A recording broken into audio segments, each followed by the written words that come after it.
It is Chika, Donnie Bailinan, may kinitang dalaga, magandang dalaga. Ngayong araw, ang tanong ng bayan, sino ang magandang dalaga? Nasa Sydney pa ang kanyang GF na si Bill Mariano.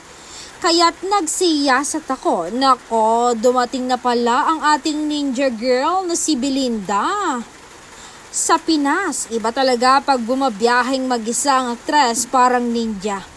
Wala nga nakakita nga marites sa kanya. Akala ko iba na. Ibang-iba na kasi si Bel ngayon. Pag nakita mo ng personal, parang manika.